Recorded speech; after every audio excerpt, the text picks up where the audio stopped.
Hello from Sacred Pearl Journey. Yeah, as you can see, I'm sitting right now in front of a lake, and it's surrounded by a very green forest with beautiful, very tall trees and lots of green plants.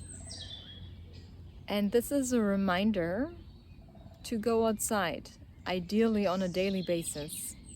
And really outside, I don't mean just like the streets in a town or in a city, but outside into nature.